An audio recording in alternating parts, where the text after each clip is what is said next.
వాక్యంలో వెళ్ళిపోతున్నాం. 4వ అధ్యాయం రాజుల 2వ గ్రంథం. సాక్ష్యములన్నీ దేవుడు దీవించి ఆశీర్వదించుగాక.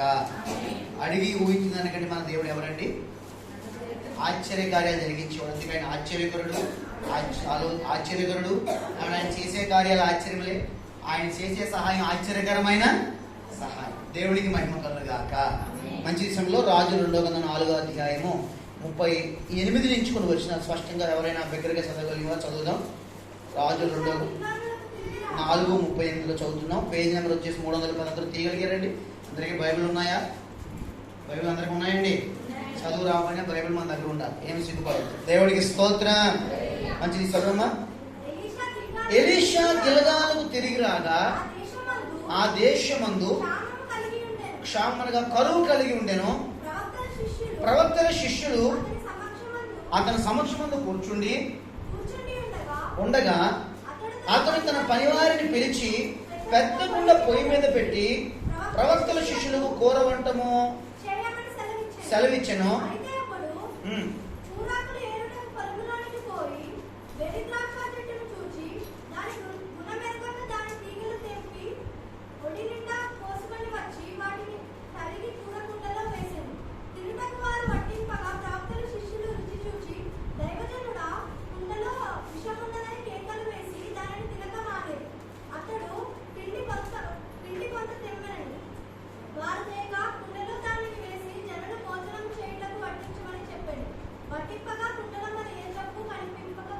దేవునికి మహిమ కలుగుగాక.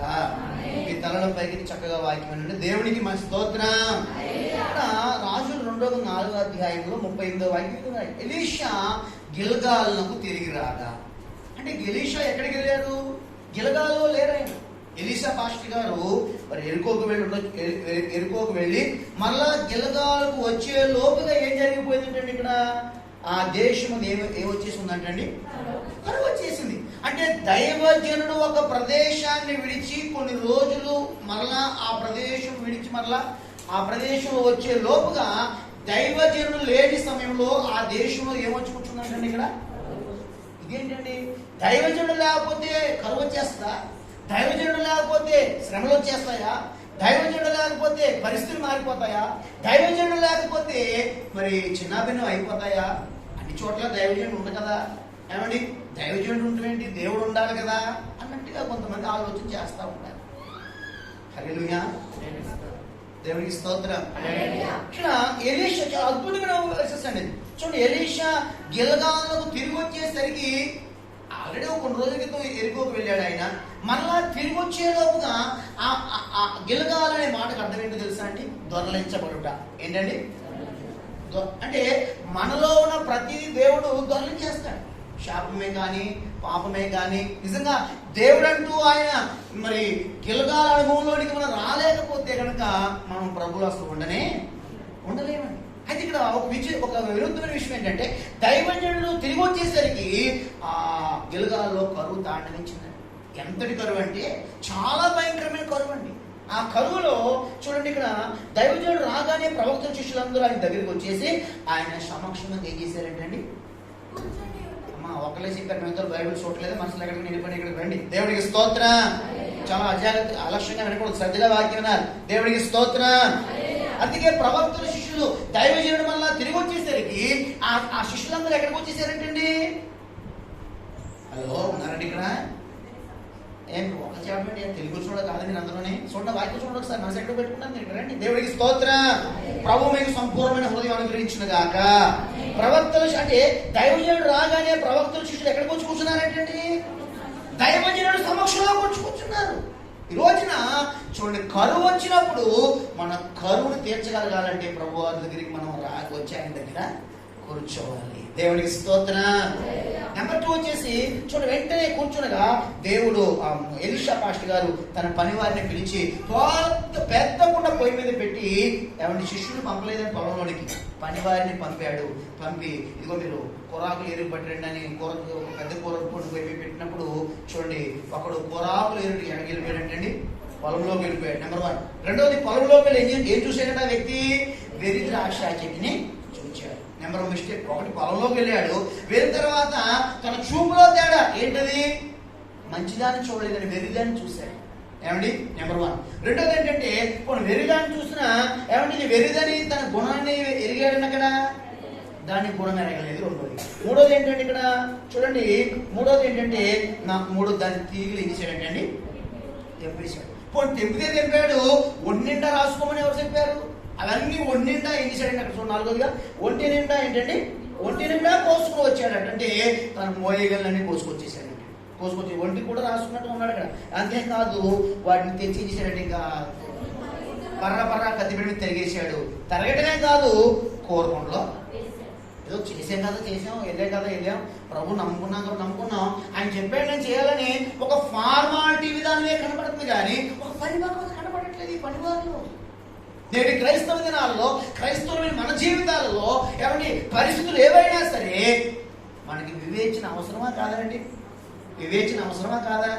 వివేకం అవసరమే. వివేకం అనేది ఏమని కనబడే సంగతుల్లో వివేకం, కనబడే సంగతుల్లో కూడా పరిశుద్ధాత్మ దేవుడు మనకి వివేకం అనుగ్రహించును గాక. కరువులో ఉన్నారు కాదంటలేదు. ఆ దైవజనుడు సమక్షంలో శిష్యులు రాగానే దైవజనుడు ఆజ్ఞాపించాడు, పనివారిని పిలిచి మీరు వెళ్ళండి, శిష్యులకి పెద్ద కూరకొండ పొయ్యి మీద పెట్టమన్నాడు. సాధారణంగా మన ఇళ్లలో కూరకొండ పెద్దగా ఉంటుందా, అన్నం కొండ పెద్దగా ఉంటుందండి? మరి అన్నం కొండ పెద్దగా ఉండాలి, కూరకొండ పెద్ద. ఇది మామూలు రోజుల ఏమండి కరువు రోజుల్లో ఎలీషా గారు ఏం పెట్టించారంటే పెద్ద కూరకొండ ఎంత పెద్దగా ఉందండి, ఇంకా అన్నం కొండ ఎంత పెద్దగా ఉంటుందండి? చాలా పెద్దగా ఉండదండి. మన ఎలీషా గారు రేంజ్ అడిపెట్టింది. దేవుడికి స్తోత్రం. అంటే క్రైస్తవుడు ఎప్పుడూ కూడా చిన్నవాడుగా ఉన్నాడు ఎప్పుడు కూడా. ఎందుకంటే ఎందుకు ఎలీషా పెద్ద కూరకొండ పోయి మీద పెట్టగలిగాడంటే ఎలీషాలో ఏముందండి, 120 ఎకరాలు ఉన్నాయన. ఎలీషా ధనవంతుడైనా, ఎలీషా ఆస్తిపరుడైనా, అన్ని లేవు, అన్ని ఆల్రెడీ ఎగిసాడు, అన్ని కూడా ఏమండి వదిలిపెట్టేశాడు, అప్పచెప్పేశాడు. ఇక వాటికి రాటికి సంబంధం లేదని ఏమండి ఆ పొలమును, ఆ 12 అరకల ఎడ్లను వాటిని తెగడానికి ఏమండి ఆ బండిని ఎద్దులను వధించి ఆ బండ్లను తగలబెట్టి వాటిని అందరికీ విందు వడ్డించి తల్లిదండ్రులు ముద్దు పెట్టుకుని ఇంకా నాకు ఒకసారి వెలిగించబడ్డాను, ఇంకా వారితో నాకు సంబంధం లేదని చెప్పేసి నాగటి మీద చేయబెడుతున్నానని చెప్పేసి ఆ పాపమనే ఆ యొక్క లోకమనే పొలములోంచి యేసయ్య పొలంలోనికి అడుగు పెట్టాడు. చెప్పండి కూడా దేవునికి స్తోత్రం. కాబట్టి ఇక్కడ గమనించండి, అంటే పూర్తిగా ఎవరైతే ఎలీషా వలె గతాన్ని విడిచి పాపాన్ని విడిచి ఏమండి వదులుకున్న వాటి వైపు చూడకుండా ఏమండి విసర్జించిన వాటిని అలక్ష్యపరుచుకుని వాటిని నష్టంగా 120 ఎకరాలు ఓన్లీ సేవకి ఇప్పుడే బంద్ చేద్దాము. 120 ఎకరాల్లో ఆ జేబీవి కింద ఎక్కడైనా ఎప్పుడైనా ఒక ఫ్లాట్లు చర్చి కడితే ఆ పక్కలు బాగుంటుందేమో, ఎందుకైనా మంచిది ఈ 2 ఫ్లాట్లు రిజిస్ట్రేషన్ చేయడం 4 అనుకున్నాడు అక్కడ. అలాంటి ఆలోచన ఏమండి, అంతే ఎల్లు ముద్దు పెడికి రాను కానీ ఆ 120 ఎకరాలను వదిలేసాడండి. ఆ ఎడ్లను వదిలించాడు, అన్నింటిని వదిలించేశాడు, ఇంకా పూర్తిగా పరిపూర్ణంగా దేవుళ్ళకి వచ్చేసాడు. దేవుడికి స్తోత్రం.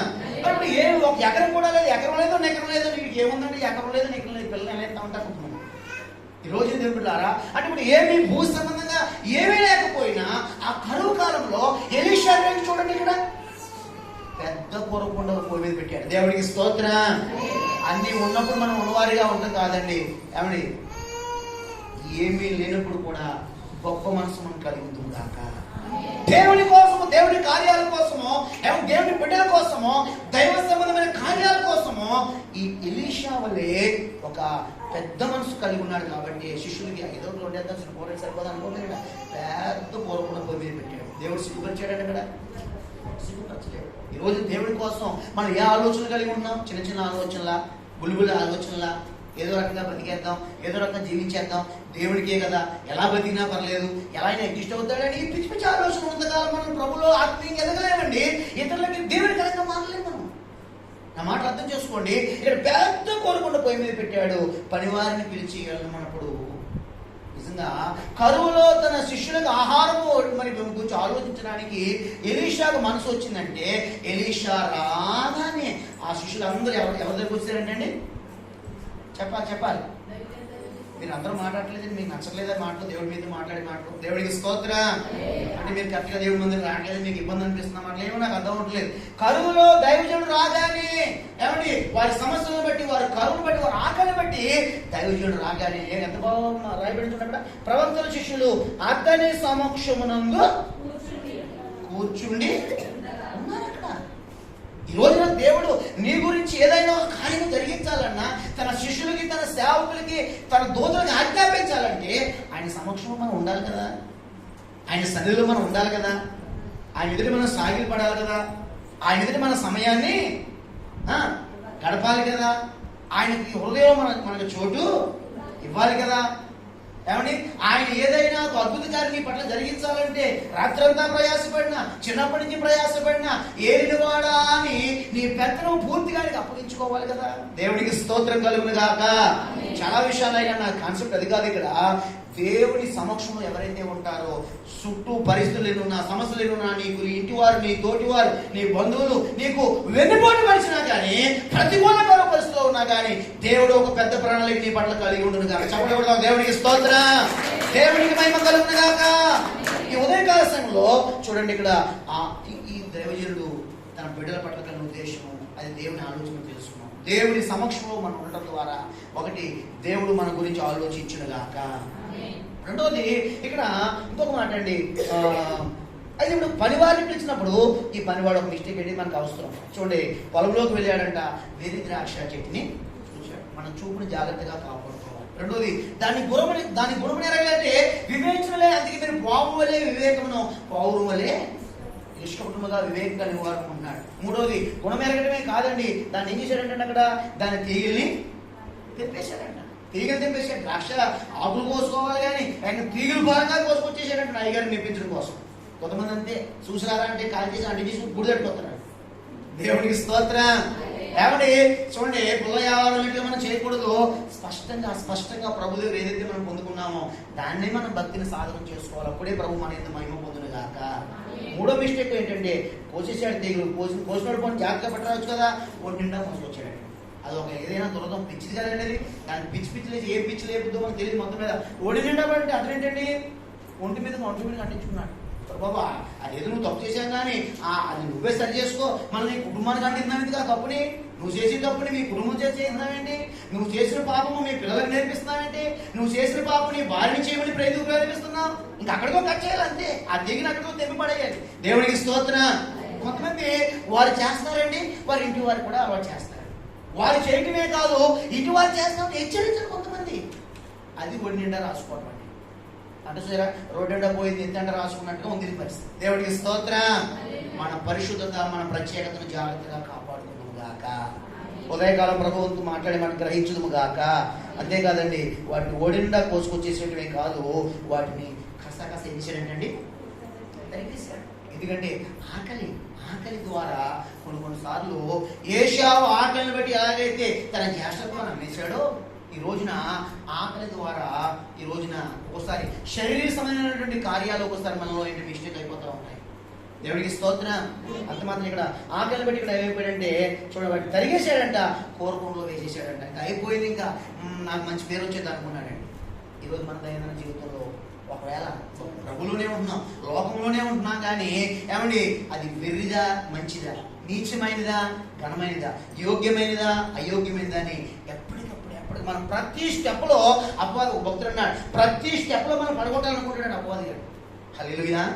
మీకేమో అర్థమవుతుందండి, మనం ప్రతి స్టెప్లో కూడా మనల్ని మన ఏంటంటే గుదినారాన్ని విడిచేయాలనుకుంటాడు. క్రైస్తవుని ఎప్పటికప్పుడు ఎక్కడ దొరుకుతాడు అని ఉద్యోగిస్తాడంటండి. అందుకే మనం ప్రతి అడుగులో కూడా, అందుకే నీ వాక్యము నా పాదములకు ఎందుకు అవసరమా? వాక్యం ప్రతి అడుగుకి అవసరమా? ప్రతి మాటకి అవసరమా? ప్రతి స్టెప్కి వాక్యం అవసరమా? ప్రతి దానికి దేవుడు అవసరం అంటే అవసరమే ఖచ్చితంగా. ఎందుకంటే దాని గుణం ఎరగాలన్నా అసలు ఏసే గుణం ఎరగాలి కదా. మనం ఆయన గుణగణాలు ఏంటి, ఆయన గుణగణాలను ప్రచురం చేయడానికి దేవుడు మనం చీకటిలోంచి వెలుగులోనికి పిలిచాడు. దేవునికి స్తోత్రం. కాబట్టి ఆయన గుణాతిశయములను ప్రచురం చేయాలంటే ఈ రోజున లోకం యొక్క గుణగణాలను మనము ఎరిగి వాటి విషయంలో మనం జాగ్రత్తగా ఉందుము గాక. ఏమండి, లోకపు గుణం ఎరగకపోతే యేసే గుణాతిశయాలు లోకానికి ఎలా చెప్పగలుగుతాం? చెప్పలేం కదండి. Catch my point. దేవునికి స్తోత్రం. కాబట్టి యేసే గుణగణాలను ప్రచురం చేయగలగాలంటే లోకం యొక్క గుణగణాలను ఎరిగి ఉండాలి. లోకమును మోయించగలగాలి. వారిని మోయించి నువ్వు నోరు తిరిగి వారికి చెప్పగలిగే స్థాయిలోకి ఎదగాలంటే రోజు దేవుడులారా దేవుని సమక్షంలో మనం నిలబడదు గాక. అసలు దేవుని సన్నిధిలో, దేవుని సమక్షంలో ఆయనకి సమయం ఇవ్వగలుగుతున్నామా మనం? ఆయన సమక్షంలో ఉండగలిగితే, ఆయన దగ్గర కూర్చోగలిగితే ఖచ్చితంగా నువ్వు ఎంత కరువులో ఉన్నా, ఎన్ని పరిస్థితుల్లో ఉన్నా, ఎన్ని రోజుల నుంచి ఎన్ని ఇబ్బందుల్లో ఉన్నా సరే, ఇదిగో అది తొందరలో ప్రభు నీ పట్ల కార్యం చేసి నీ మోయబడ్డ ద్వారం తెరబోతున్నాడు. చెప్పడగలదా దేవునికి స్తోత్రం. ఆమెను హల్లెలూయా. అంత మాత్రమే కాదు, కొండలో వేసేసాడంట, వడ్డించడానికి కూర్చున్నారంట. అప్పుడు శిష్యులు మరలా ఏమండి కొండలో ఉష్ణుడని కేకలు వేశారు. నేను మా పై మట్టి చదివి మర్చిపోయాను కదా, చూడండి పిండి చూడండి మాట అంత 40లో ఒకటి ప్రవక్తల శిష్యులు ఏం చేశారంటే అక్కడ రుచి చూచారంట. ఏమండి దైవజనుడా, ఆమేన్ హల్లెలూయా. ఈ శిష్యుల గురించి నాకు చాలా ఇష్టం. నేను మొదటి కరువులో వారి ఇబ్బందుల కోసం దైవజనుడి సమక్షంలో కూర్చున్నారు. వాళ్ళు మంచి లక్షణం. దేవునికి స్తోత్రం. రెండవది ఆకలిగా ఉందని చెప్పేసి ఆ పనివారు వడ్డించి కానీ ఏదోట్లే అలాగే ఉంటుందిలే, మన ఆకలి కదా, ఈ మధ్య లంఘనం చేసాం కదా, కరువులో ఉన్నాం కదా, పెరిగా అయిపోయింది కదా, ఏదోట్లే ఏం కాదులే దేవుడికి ప్రార్థన చేసుకుంటే అన్ని శుద్ధి అయిపోతాయని పిచ్చి ప్రేమలో లేని వారు రుచిని ఏంటంటే అక్కడ వారు మొదలు ఏం చేశారంటే అక్కడ చూడండి, అక్కడ ఏం చేశారు వారు చదవనమాట. శిష్యులు రుచి చూచారు. ఈ రోజున ఏమండి రుచిని బట్టి కూడా ఇది అదా ఇది అని గుర్తు పెట్టే స్థాయిలోకి ఎదుగుగాక. ఏం కాదులంటే ఉదయం ఉంటుందంటే అసలు ఏం కాదు, వ్యాఖ్యం చేసుకున్నాను ఇచ్చింది మొక్క కాకపోతే ఏమండి ఏమండి అవునా కదా. కొంతమంది భక్తులు వివరణ విశ్లేషణ వ్యాఖ్యానాలు ఎలా ఉంటాయంటే ఏం కాదండి కూడా దేవుడు పెట్టింది కదా అలా కోరేస్తాడు. మరి నేను కూడా చూసుకోమని జాగ్రత్త. దేవుడికి స్తోత్రం. ఏమండి కవరింగ్ వద్దు, పరిశుద్ధతను కాపాడుకోవడంలో, గుణముని ఎరగటంలో, వివేచన విషయంలో, విశ్లేషణ విషయంలో బహు జాగ్రత్తగా ఎప్పుడైతే మనం జీవిస్తామో ఖచ్చితంగా ప్రభు గుణగాలను గుర్తుపట్టగలుగుతాము, రాబోయే ఒకరితో తప్పించుకోగలుగుతాము, మనతో పోవలసిన శోధనను మన కుటుంబం మీదకి రాకుండా మనం కాపాడుకునే కుటుంబం నిలబడతాం. దేవుడికి స్తోత్రం. అంత మాత్రమే కాదండి, వారు ఏం చేశారంటే రుచి చూసి ఏదోటి అనుకోలేదు, అక్కడ మనలోనే తేడా అనుకోలేదండి. వెంటనే రుచి చూశారంట. చూసి వెంటనే ఏమన్నారండి, ఇక్కడ పనివారం చెప్పట్లేదు, ఎవరు చెప్పాలో వాళ్ళు చెబుతున్నారు. పనివారికి ఆగేం తెలుసు, ఆగేం తెలియదు, ఇంకా ఆఫ్ మైండ్ వాళ్ళు, పరిపూర్ణత లేనివాళ్ళు, పరిపక్వత లేనివాళ్ళు పనివారిగా ఉన్నారు కానీ శిష్యుల స్థాయికి ఎదగలేదు. వాళ్ళు పరిచారకులుగా ఉన్నారు కానీ పరిపూర్ణత వారికి లేదండి, పరిపక్వత వారికి లేదండి, ప్రభుత్వం ఏమంటే పరిపూర్ణమైన సంబంధం వారికి లేదు. కాబట్టి ఏదో వారు చేశారని చెప్పేసి ఇప్పుడు పరివారించడం లేదు. అక్కడ శిష్యులు ఎవరు అడుగుతున్నారంటే దైవజనుడా, దైవజనుడా. దేవుడికి స్తోత్రం. ఏదైనా సమస్య వస్తే మనం ఎవరి దగ్గర వెళ్ళిపోవాలి, ఏ విషయానికైనా చేశారండి, అందుకే మా బతుకులు అయిపోయింది, ఆయన మమ్మల్ని మోసం చేశారండి, అందుకే మాకు ఇలా అయిపోయింది, ఆయన చేసిన పొరపాటు ఇక మా కుటుంబాన్ని పెడుతుందని వాళ్ళు కూడా ఇల్లు కూడా పెడతారండి. దేవుడు కూడా ఎక్కడ శాత కదా నీకు. దేవుడికి స్తోత్రం. ఒకవేళ ఎవరైనా కావాలని చేసినా, తెలియని చేసినా, అనుకుని చేసినా, ఊహించి చేసినా, పొరపాటు చేసినా సరే దేవుడు ఆ పరిస్థితులు మార్చివేయడు గాక. ఏమంటే దేవుడు అనుమతి లేకుండా ఒక్క ఎండు కింద అడగదండి. మాట్లాడండి, ఎందుకు మరి టెన్షన్ మరి. దేవుడికి స్తోత్రం. మైదానం రావాలన్నా, ఏమండి నల్లమల్ల అడుగులుగా ఉండాలన్నా ఎవరి చేతిలో ఉంది? ఎన్ని కూడా మనం ఏం ప్రయాసపడిపోయి డబ్బులు ఖర్చు పెట్టిపోయి ఏమైనా వేసి ఎక్సర్సైజ్ చేసేయక్కర్లేదు. ప్రభు మాట విని ఆయన గుణగణాలు గుర్తిరిగితే చాలు, ఖచ్చితంగా నేను నిలబెట్టును గాక. చూడండి ఇక్కడ వెంటనే ఎవరు చెప్పాలో వాళ్ళు చెప్పాలి. దైవజనుడా, కొండలో విషయం ఉన్నదని కేక వేశారు. మొదటి మాట శిష్యుల గురించి నాకు విషయం మాట మొదటి ఏంటంటే మీరు దేవుని సమక్షంలోకి రాగలిగారు. నెంబర్ 2 రుచి చూడగలిగారు. ఆ రుచిని ఏం చేయగలిగారండి? గుర్తుపట్టగలిగారు. మూడోది ఏంటంటే విషయము ఉన్న వెంటనే కేకలు వేయగలిగారు. దేవుడికి స్తోత్రం. ఈ రోజున మన హృదయంలో కొండలో, అందుకే కొండ ఏంటండి? మన హృదయం అనే కొండ. మన హృదయం అనే కొండలో ఇంకా విషయం ఉన్నదా? ఇంకా యేసు రక్తము ద్వారా మన విషయం ఇంకా విరవబడలేదా? ఇంకా విషమ పరిస్థితులు మనకు ఎదురవుతున్నాయా? విషాద ఛాయలు అనుకుంటున్నాయా? ప్రియా దేవుని బిడ్డలారా, దైవ జనాంగమా, దేవుని బిడ్డలంగా మన దైనందిన జీవితంలో ప్రభుని ఎరిగి కూడా ఇంకా కొన్ని ఇంకా పరిపూర్ణత లేకపోతే, పరిపక్వత లేకపోతే, క్రీస్తుకు కలిగిన మనసు మనకి రాకపోతే కనుక ఖచ్చితంగా ఈ విషయం మనకి ఎదురవుతూ ఉంటుంది. ప్రభు గుణగణాలను మర్చిపోయేలాగా చేస్తానే నా మాటలు అర్థమవుతున్నాయి. ఒకసారి మాట్లాడిన దేవుని గట్టిగా స్తోత్రం చెప్పండి సార్. హల్లెలూయా. ఖచ్చితంగా ఇక్కడ దాని గుణమైన కంటే అండి, చూడండి అక్కడ విషయం కేకలు వేసినప్పుడు అప్పుడు తినక ఏం జరగండి? ఏసు రక్తం ఏస్తున్నామో దీన్ని బంధిస్తున్నాను, విషయాన్ని విరిచి వేస్తున్నా ఆమె మొదటి చేస్తున్నావు లేదు మింగి సార్ నీకు తాగలేదని ఏం చేశారంటే అక్కడ వాడు చూడండి బాగా అయిపోతుంది. అక్కడ దాన్ని ఏం చేశారు? కేకలు వేసి దానిని దయచేసి తినేస్తున్నాం, మరి నువ్వేం చేస్తావు చెయ్యి, మాకు ఆకలిగా పది బీపీ మా బడి మిషన్ 2 గంటల మిషన్ ఖాళీగా తిరుగుతున్నాయని ఈ బొగ్గుని సంప్రదించలేదు. తినటం ఏం చేశారండి అక్కడ? అది విషం అన్నప్పుడు, అది విషాదం అన్నప్పుడు, అది విడ్డూరం అన్నప్పుడు, అది వింత అన్నప్పుడు, అది వికృతం అన్నప్పుడు, అది కాదన్నప్పుడు ఆగిపోవాలంటే వెంటనే రంగంలోకి వచ్చాడు. దేవుడికి స్తోత్రం. ఈరోజు మన దేవుడికి కొన్నిసార్లు మనం ఆగినప్పుడు, కొన్నిసార్లు మనం నిలబడినప్పుడు, కొన్నిసార్లు మన వల్ల కానీ దేవుడికి అప్పచెప్పినప్పుడు ఆయన ఎంటర్ అవుతాడు, ఆయనకి నిలబడతాడు, ఆయన కలబడతాడు, మన పక్షంగా కార్యం చేసేవాడు మన ప్రభు అయినా దేవుడికి స్తోత్రం. ఇంతకీ ఈ రోజున ఇంతకీ మన హృదయం అనే కొండల్లో ఇంకా విషమ పరిస్థితులు ఎదురవుతున్నాయా? ఇంకా మన హృదయాల్లో ఇంకా విషాద చార్యాలు అనుకుంటున్నా ఉన్నాయి? ఇంకా లోకంలో ఎవరికి జరిగిన వికృత కార్యాలు అపవాదిగా చేస్తున్నాడయ్యా అంటే మనకి ఇప్పుడు ఏం కావాలంటే పిండి అనేది మనకి అవసరం. దైవజనుడు ఏం చేశాడండి అక్కడ చూడండి, దైవజనుడు ఏం చేశాడు అక్కడ చూడండి. అప్పుడు పెద్ద కేకలు వేశారండి. ఇందులో నేను మళ్ళీ చెబుతున్నాను, ఈ దైవజనులు ఈ శిష్యులు ఏం కలిగినారు? మొదట ఆ దైవజను కరువులో ఉండగా వారు ఏం చేశారంటండి? దేవుని సమక్షంలోకి రాగలిగారు. రెండవది రుచి చూచి దాని గుణాన్ని పసిగట్టగలిగారు, కేకలు వేయగలిగారు, తినటం మానేశారు. దేవుడికి స్తోత్రం. కొన్ని మనం మానుకోవాలి.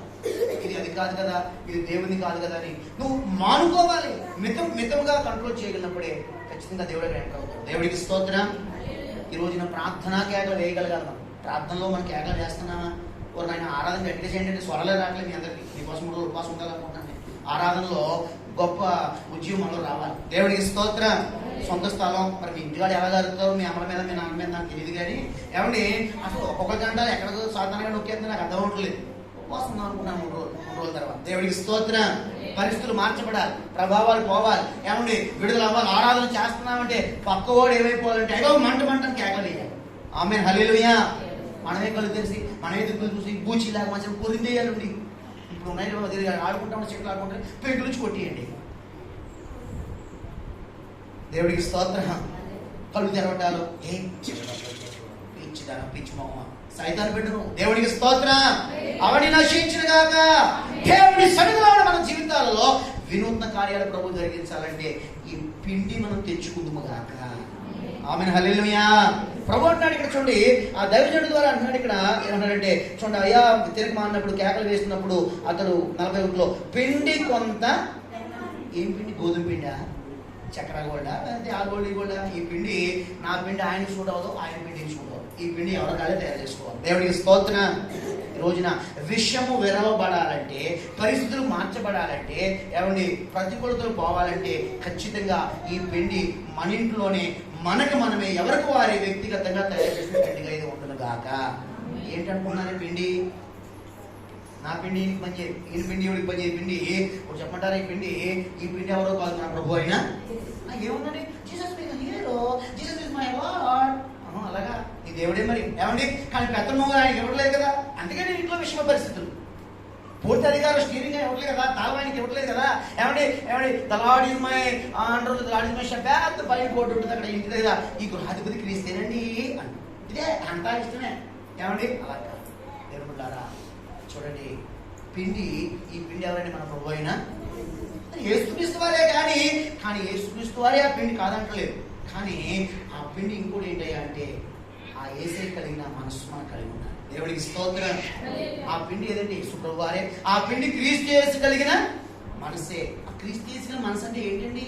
అసలు చూపించడం ఎలా ఉందంటే ఏంటంటే చూపించేది విరిగి నలిగిన హృదయం అనే పిండి. చెప్పకూడదాం. దేవుడికి స్తోత్రం. యేసయ్య సేవా సంవత్సరంలో 3 సంవత్సరాల్లో ప్రతిరోజు ఆయన మనసు ప్రతిరోజు ఎలా ప్రార్థన ఎలా ఉండేవాడండి? ఆయన విరిగి నలిగిన హృదయంతో తండ్రికి ఇంపైన శ్రేష్టమైన అర్పణ ఆరాధన చేస్తారు కాబట్టి ఆయన ప్రతిరోజు తండ్రికి అంగీకరించబడలేదు. ఎన్ని విషమ పరిస్థితులు, ఎన్ని దెయ్యాలు, ఎన్ని రోగాలు, ఎన్ని పరిస్థితులు, సర్దుకైన శాస్త్రులు, అబ్బోయి బ్యాచ్ అంతా ఎప్పుడు కూడా ఆయనకి విషాదమే మిగిల్చేవాడు ఏ రోజుకో రోజు. కానీ ఎక్కడైనా నిరుత్సాహపడ్డాడు ఆయన? ఎక్కడైనా ఆగిపోయాడా? పరిచయలు ఎక్కడైనా వెనక్కి వెళ్ళిపోయాడా? తండ్రి వచ్చేస్తున్నానయ్యా రివర్స్ లో వచ్చేస్తున్నాను వెనక్కి వెళ్ళిపోయాడండి. విషమ పరిస్థితులు యేసు ప్రభు వారి యొక్క ఏమంటే మళ్ళా చెబుతున్నాను, 3.5 సంవత్సరాలలో ఏ రోజు ఆయనకి నెమ్మది, సంతోషం, ఒక మొద్దు సుఖంగా తిని కొంచెం 2 గంటలు కొనికేసిన రోజు ఎక్కడైనా ఉన్నాయండి? వేసేది అయినా కొంచెం ఏదో పని అయిపోయి తొందరగా మంచి వ్యక్తి కానేసి ఏమంటే పూర్తి జాబ్ చేసుకుని పడుకుంటామేమో, కానీ ఏసైకి 3 రోజులు కూడా క్షమించాలి 3.5 సంవత్సరాలు కొంచెమైన విశ్రాంతి ఉందండి ఆయనకి. నక్కలకు గొర్రెలు ఆకాశ పక్షులు గోళ్ళు ఉన్నాయి కానీ మనుష్య కుమారుడికి తలవాల్చుకుంటే కొంచెమైనా స్థలం లేదు. వీడిది విశ్రాంతి. ఎందుకంటే అనేకుల యొక్క విషమ పరిస్థితులు అనేక హృదయాల్లో ఉన్నాయి. ఈ విషమ పరిస్థితులు అనేక హృదయాల్లో ఏమండి సాంబారు మడ్డి వలె పొంగుతుంది విషయం అనేక హృదయాల్లో. ఇంకా సాంబారు మరుగుతా ఉండదండి అక్కడ మరుగుతుంది. మడ్డి మరిగినప్పుడు దాన్ని తీసి బయట పడేస్తారు కొన్ని ప్రదేశాల్లో. ఈ రోజున మడ్డిని తీసేస్తారు మరిగినప్పుడు అది ఏ ఎదురు పదార్థమైన మన హృదయాల్లో మరుగుతున్న మన హృదయాల్లో మెదులుతున్న ఈ మట్టి బయటికి తీయబడాలంటే ఖచ్చితంగా యేసుక్రీస్తు అనే క్రీస్తు యేసు గల మనస్సు అనే పరముఖ్యంగా ఈ విరిగి నలిగిన హృదయం అనే ఈ పిండిని ఎవరైతే తయారు చేసుకుంటారో వారి జీవితంలో ఏ జబ్బు కనబడకుండా గాక. మరలా వారికి సరి కలిసి మరలా భోంచేసరి చేయలేదు అక్కడ చేశారు. విషయం లేదు, ఏ జబ్బు లేదు. చెప్పకూడదు. దేవుడికి స్తోత్రం. నా పాయింట్ ఇక్కడ వాక్యంలోకి వస్తున్నాను. ఇప్పుడు నేను ఈ రోజున మనం ఆయన సమక్షంలో ఉండగలుగుతున్నామా? దేవుని సన్నిధిలో యెహోవా ఉత్తముడని ప్రభువు దయాళుడని రుచి చూసిన అనుభవం మనకుందా? ఒకవేళ చూస్తే ఎన్ని సంవత్సరాలు అయింది? ఆ రుచి నీకు గుర్తుందా, గుర్తులేదా? దేవుడికి స్తోత్రం. ఒకవేళ రుచి చూస్తే ప్రస్తుతం ఇది లోక రుచి, ఇది పాపం రుచి, ఇది శాపం రుచి, ఇది అపవాదిగా రుచి అని దాన్ని ఖచ్చితంగా నువ్వు గుర్తించగలుగుతున్నావా? దేవుడికి స్తోత్రం. ఇది దేవుడి రుచి కాదండి, ఇది ఆత్మస్మయ రుచి కాదండి, ఇది భౌతికమైందండి, ఇది పరలోక రుచి కాదండి, ఇది మంచి రుచి కాదని తేల్చగలిగే స్థాయిలోకి ఎదగాలి. ఆమేన్, హల్లెలూయా. అంత మాత్రమే కాదండి. చూడండి, ప్రార్థనలో మనం కేకలు వేయగలగాలి. హల్లెలూయా. దేవాండమే కాదు, మనం ఎప్పుడైతే ప్రార్థనలో కేకలు వేస్తామో మన పరిస్థితులకు తగ్గ పరిష్కారం దేవుడు చూపిస్తాడు. కాబట్టి మన హృదయం అనే కుండల్లో ఖచ్చితంగా నేను తయారు చేసే పిండి పని చేయదు. ఈమె మనసు వేరు, ఆమె మనసు వేరు, ఆయన మనసు. ఎందుకంటే ఈ పిండి ఎవరికి వారు ఏం చేసుకోవాలంటే అండి, కిరాణా కొట్టు దొరుకుతుందండి, దొరుకుతుంది కానీ నీకు సూట్ అవ్వదండి, నీ సమస్యలు పోవాలి. ఎందుకంటే అండి నా సమస్యలు వేరు, అవునా కదండి? అర్థమైంది మీకు? దేవుడికి స్తోత్రం. ఒకవేళ మన హృదయం అనే కొండల్లో ఏ విషయం అయితే ఉన్నదో, అపవాది గాడు ఏ వికృతికరాలు చేస్తున్నాడు తెలియదు కానీ ఈ ఉదయకాల ప్రభు మనతో మాట్లాడుతున్నాడు. ఈ రోజు మనం మొదలు పెడదాం. ఈ రోజు తయారు చేసుకుందాం. మనం ఒక గిర్నీగా, మన ఒక ఫ్లోర్ గా మారిపోయి ప్రతిరోజు మన భక్తి సాధనలో ఈ విరిగి నలిగిన పిండిని మనం సంపాదించుకుని ప్రతి పరిస్థితుల్లో దాన్ని వేద్దాం. మనము విషయం కోసం విడుదల పొందుదాం. ఏ జబ్బు లేకుండా ఆత్మ సంబంధంగా బలహీనతను విడుదల పొంది దేవుడి కొరకు దేదీప్యమానంగా బ్రతుకుదుము గాక. దేవుడికి స్తోత్రం. మొదటి మాట ఏంటయ్యా అంటే ఇది విషపు ఉండే, విషాదం ఉండే. కానీ ఈ హృదయం అనే కొండలో విషాదం ఉన్నప్పుడు ఈ యొక్క విరిగిన హృదయం అనే ఈ పిండి ఎప్పుడైతే చేస్తామో ఖచ్చితంగా దేవుడు వినూత్న మార్గంలో తెరుచును గాక. రెండవ కొండ ఉందండి బైబిల్లో. ఈ మొదటి కొండ విషాద కొండ అయినా సరే దేవుడు దాన్ని ఆశీర్వాద కొండగా మార్చేశాడు. రెండవ కొండ ఉన్నది చూడక మాట. రెండవ కొండ కొండ ఏంటయ్యా అంటే ఇక్కడే రాజు 2వ గ్రంథంలోనే 4వ అధ్యాయంలో మరొక కొండ. ఈ మన హృదయం అనే కొండలు ఎలా ఉన్నాయి? ఈ రోజు దేవుడి సమక్షంలో ఉంటున్న మన జీవితాల్లో దేవుడు కార్యం చేయాలంటే విషపు పరిస్థితులు దేవుడు మరి వినూత్నంగా మార్చునుగా. మొదటి మాట. రెండోదిగా చూస్తే 4వ అధ్యాయము, రాజు 4వ అధ్యాయంలో 2వ వాక్యం చదువుదాం. ఎలీషా, నా వల్ల నీకేమి కావాలనో, నీ ఇంటిలో ఏమున్నదో అది నాకు తెలియజెప్పమని. అందుకు ఆమె, నీ దాసురాలైన నా ఇంటిలో నూనె కుండ ఒకటి ఉన్నది, అది తప్ప మరేమీ లేదండి. అతడు, నీవు బయటకు పోయి నీ ఇరుగు పొరుగు వారి దొరకగలిగిన వట్టి పాత్రలన్నీ ఎరువు పుచ్చుకును. అప్పుడు నీవు నీ ఇంటిలోనికి వచ్చి నీవును నీ కుమారులను లోపలను తలుపు మూసి ఆ పాత్రలన్నింటిలో నూనె పోసి నిండిని ఒక తొట్టున ఉంచుమని ఆమెతో సెలవీయగా ఆమె అతని యుద్ధ నుండి పోయి తాను తన కుమారులను లోపల నుండి తలుపు వేసి కుమారు తెచ్చిన పాత్రలలో నూనె పోసాను. పాత్రలన్నీ నిండిన తరువాత ఇంకా పాత్రలు తెమ్మని ఆమె తన కుమారులతో చెప్పగా వాడు మరేమీ లేవని చెప్పాను. దేవుడికి మహిమ కలుగును గాక. ఒకసారి చూడండి వాక్యం కోసం. దేవుడికి స్తోత్రం. ఇదే కుండ అంటే భక్తి గల కుటుంబం. ఈ కుటుంబం భక్తి గల కుటుంబం అండి. ఈ కుటుంబం దైవజనుడు అతని శిష్యుడు ఎవరంటే ఒక ఎలీషా పాస్టర్ గారు. ఆ పాస్టర్ గారు ఒక శిష్యుడు ఉన్నారండి. అయితే భక్తి గలవాడే, శిష్యుడు భక్తి గలవాడే. పాపం ఏ బాధ్యత తెలియదు, అతను చనిపోయాడంటే. చనిపోతేనంటే ఈ పాస్టర్ గారు, జూనియర్ పాస్టర్ గారు వచ్చి, అయ్యా ఎలీషా పాస్టర్ గారు, నీ దాసుడైన భర్త చనిపోయాడు, అతను భక్తి గలవాడై ఉన్నాడని నీవు ఎరుగుదువయ్యా, భక్తి గలవాడే ఉన్నాడు, బతికినంతకాలం భక్తిగానే బతికాడు కదయ్యా, ఇప్పుడు చనిపోయాడయ్యా, మరి ఎలాగయ్యా? అప్పులు మిగిలిపోయినాయి. మనిషి పోయాడు కానీ అప్పులు బతికే ఉన్నాయ్యా. మనిషి పోయి చాలా సంవత్సరాలు అయిపోయింది కానీ ఆ వడ్డీలు ఎక్కువైపోయి పిల్లలు పెట్టేసాయ్యా. ఇప్పుడు అప్పుల వాళ్ళు వచ్చి మా ఇద్దరు కుమారులు ఈ మధ్యకాలం ఇది కొంచెం ఏదో చేతుల వాళ్ళు నాకు ఉంటున్నారయ్యా, తీసుకెళ్ళిపోతానన్నారు. అప్పుడు వారు ఏం చేయాలి అని చెప్పేసి బోర్డు ఏడుస్తూ ఆ యొక్క శిష్యురాలు ఎక్కడికి వచ్చిందంటే దేవుడి దగ్గరికి వచ్చిందండి. దేవుడికి స్తోత్రం. ఈరోజు మన దైనందిన జీవితంలో మన వల్ల కాని కార్యాలు, అపవాది ఎక్కడ దొరుకుతామా, ఏ రకంగా మన పాపకు జీవితాన్ని బట్టి ఏదో విధంగా మనం బానిసలుగా చేయడానికి, మనం పట్టుకెళ్ళిపోవడానికి, ఎత్తుకెళ్ళడానికి చూస్తాడా? చూడండి ఆయన చూస్తాడా? చూస్తాడు. దేవుడికి స్తోత్రం. కాబట్టి చాలా జాగ్రత్త. ఇప్పుడు కూడా ఎక్కడికి వెళ్తుంది? ఇక్కడ దైవజన్ దగ్గరికి వెళ్తే దైవజన్ ఏం చేసావు, సంపాదించిందా, ఎవరు పెడతావు, నీకు అందుకే అయింది, నువ్వు కాಣಿక ఇవ్వలేదు, దర్శనం ఇవ్వలేదు, అందుకే నీకు అప్పులైంది అంటాడేమో మరి అని అనుకోలేదండి. అక్కడ తన స్థితిని మనకి ఏది ఉన్నా సరే ఏమండి దైవజనుడి దగ్గర ఎప్పుడు మనం ఇది కూడా ఏం చేయకూడదండి, దాచుకోడు. ఎలా ఏమని ప్రార్థన చేస్తారు? ప్రభావ దీవించమండి ఆ విషయంలో అండి అలా ప్రార్థన చేయండి. నీ సైకిల్ మండిపోను. దేవుడికి స్తోత్రం. ఏంటి దేవుడి దగ్గర నువ్వు మెలిగిలిటి చేస్తావా? డాక్టర్ దగ్గర మెలిగిలిట్టినా, దేవుని దగ్గర ఎదగడం కష్టం. ఏమండి ఓపెన్గా చెప్పాల్సిన పరిస్థితులు. దైవజనుడి నీ గురించి చెప్పేశాడా, ఇంకా దేవుడు చూసుకుంటాడు, ఆయనకు వాయికి ఉంటుంది, వేరే విషయం కాదంటలేదు. కానీ ఏమండి కొంతమంది దైవజనుడి దగ్గర కూడా మరణాలే, అన్ని మరణాలే. ఆ విషయంలో పాస్టర్ గారు ఈ విధంగా ప్రార్థన చేయండి. దేవుడికి స్తోత్రం. అరే ఈ విషయంలో స్ట్రైట్ ఫార్వర్డ్ ఉండదండి. ఈ అమ్మ చూడండి తన స్థితిని ఒప్పుకుంది. అయ్యా మా పరిస్థితి కొంపలు మునిగిపోయింది, ఇదిగో అప్పుడు నా పిల్లల్ని తీసుకెళ్ళిపోతున్నారు అయ్యా, అయ్యా అయ్యా అయ్యా అయ్యా అని పూర్వం ఏడుస్తున్నావు. అమ్మా నా వల్ల నీకు ఏం కావాలి? ఇదేంటి ఇలాంటి నేనే పుట్టుడు తొక్కుతోతే నా వల్ల నీ ఇంట్లో ఏముందో తెలియజెప్పమంటాడేంటి అని సిగ్గుపడలేదు. అయ్యా నా ఇంట్లో నూనె కుండ ఒకటి ఉన్నది, అది తప్ప మరేమీ లేదని చెప్పకూడదు. దేవుడికి స్తోత్రం. కాబట్టి పంపలు మునిగిపోయే పరిస్థితులు అక్కడ ఉన్నా సరే తన స్థితిని యథార్థంగా దైవజనుడు చెప్పిందా చెప్పలేదండి. అక్కడ ఈ మధ్యకాలంలో ఇవి మనం చేయట్లేదు. మన స్థితిని ప్రభు దగ్గర మా జాతీయ వాక్యం అందరి కోసం ప్రభు మాట్లాడుతున్న సూటిగా మనం మన పట్ల కార్యం చేయాలంటే, ప్రభు కలగ చేసుకోవాలంటే, ప్రభు ఏదైనా కలిగించాలంటే ముందు నీ స్థితి, నీ గతి ప్రభు దగ్గర ఓపిడిగా పెట్టాలవద్దండి.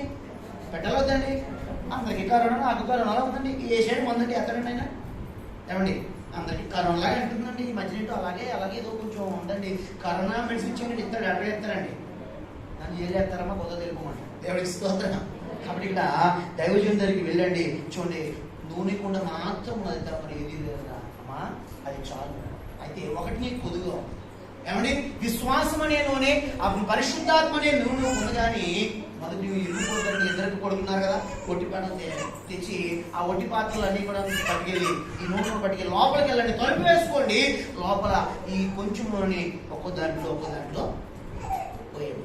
దేవుడు అద్భుతం చేస్తాడు. నాకు ఏంటయ్యా బయట వాళ్ళు గొడవ చేస్తున్నారు, పిలిచేస్తున్నారు, పేర్లేంటండి పాస్టర్ గారు, ఏంటంటే మీరు ఇలా చేస్తున్నారు, ఏదైనా అద్భుతం చేయండి. అమ్మ అద్భుతం దేవుడు చేస్తాడు, ఏం చేయండి, నేను చెప్పినట్టు చేయండి అన్నగానే ఒక పక్కనేమో కేకలు, ఏమా తీసుకుంటూ బాగా తీసుకుంటారు. ఆయన పోయాడు, పిల్లలు ఏమంటే ఏదో ఈ ఏడు క్లాస్ చేస్తుంది, కష్టంగా అంటున్నారు, అసలు బుద్ధిందని ఒక పక్కన కావు చేస్తారు. ఆ పరిస్థితుల్లో ఇప్పుడు దైవజన మాట వినాలా, బయట తీసుకెళ్తామా? చూడు దైవజన మాట వినాలా, లేకపోతే అప్పులోని బాధను తప్పుకోవాలండి. ఒక స్త్రీ ఇద్దరు బిడ్డలు తీసుకెళ్ళిపోవడానికి ఏమండి పరిస్థితిలో ఎవరి మాట వినాలయ్యా, ఎవరి మాటకు ప్రాధాన్యత ఇవ్వాలంటే దైవజనుడి మాటకి ప్రాధాన్యత ఇచ్చింది. దేవుడికి స్తోత్రం. ప్రాధాన్యత ఇచ్చిందండి. లోపలికి వెళ్ళి ఆ తెచ్చిన పాత్రలో నూనె ఏమండి కొంచెంగా పోసింది. పెద్దడా ఇంకేరే పాత్రలు అండి, ఇంకెక్కడేమా నూనె ఉంది కానీ పాత్రలు అయిపోయినాయి. చెప్పకూడదు. దేవుడికి స్తోత్రం. నెంబర్ 1, ఈ రోజున మన ఇంట్లో ఏమండి ఎన్ని విషమ పరిస్థితులు ఉన్నా మన హృదయంలో ఈ పిండి ఉంటే కనుక ప్రతి పరిస్థితి దేవుడు మనకు అనుకూలంగా ఆశీర్వాదకరంగా మార్చుగాక. రెండోది ఇక్కడ మన ఇంట్లో ప్రార్థన ఉంది, క్షమించాలి, మన ఇంట్లో నూనె ఉంది, నువ్వు అభిషేకంగా క్యాండిడేట్వే, విశ్వాసం వీరుడే కాదంటలేదు. కానీ సమస్య ఎందుకు తీరట్లేదండి అంటే నేను తలుపు మూస్తున్నాను, ఎప్పుడు చూసినా రోడ్డు మీదే ఉంటాను, రోడ్డు మీదే ప్రార్థన, కళ్ళు ముయ్యము దేవులాగా కళ్ళు తెరిసే ఉంటావు. ఇప్పుడు మరి ఎలా ప్రార్థన చేస్తాను? ఈ మధ్య ఒక బ్యాచ్ బయలుదేరా, నేనేమనుకోదు ఒక మాట చెప్తున్నానని కళ్ళు ముయ్యక్కలేదు కదా, కళ్ళు తెచ్చుకుని ప్రార్థన. అరే కళ్ళు మూసి ప్రార్థన చేస్తే మనసులో అగ్ని ఉండలేదు, అవునా కదండి? కళ్ళు ఎందుకు మూస్తూ ఉన్నాను? సైతానికి భయపడ దేవుడు చూస్తే తట్టుకోలేక మనసు ఆయన మీద కేంద్రీకరించబడాలంటే ఇవన్నీ మనకు కనబడితే కనుక మరి ఇవన్నీ కళ్ళు మూస్తేనే హృదయ ద్వారం తెరవబడదు. దేవుడికి స్తోత్రం. ఈ మధ్య కొత్త సిద్ధాంతం మరి మీ దగ్గరికి వచ్చింది దాని పోదు, కానీ ఏం కాదండి, మనం కళ్ళు మూస్తారు ఏం చేద్దాం, మనకి ఏది ఉంది, మన కళ్ళు తెలిసే ఉండాలి. దెయ్యాలో దేవుని బిడ్డలమా ఏమండి? కానీ దీని కూడా డౌటేనా మీకు? దేవుడికి స్తోత్రం. కాబట్టి ఏమండి, కళ్ళు మూసుకుని అంటే మీకు విశ్వాసం ఉన్నది మీలో. ఏమండి ఏంటంటే విశ్వాసం అంటే విశ్వాసం అనే ఉన్నది, అంతేకాదు ఇంకేముందంటే పరిశుద్ధాత్మ అనే కూడా ఉన్నదని ఈ తలుపు వేసుకున్నాము. అందుకే లోపలికి వెళ్ళండి, తలుపు వేసుకుని అంటే లోపల ఏం చేయమన్నారండి? వీళ్ళు ఇక్కడ ఈ రోజున అభిషేకం చాలా ఉంది, భాషలు చాలా వస్తాయి, ఓకే వెరీ గుడ్, దేవుడికి అపోస్తలంలో కాదంటలేదు, నీ విశ్వాసం ద్వారా కొండల పెద్దలు కాదంటలేదు, కానీ ఏం తలుపు మూసి అనుభవం ఏది? అరే ఒక 2 గంటలు ఏకాంతంగా నువ్వు బిడ్డలు కలిసి ప్రార్థన చేయ అనుభవం లేదు నీకు?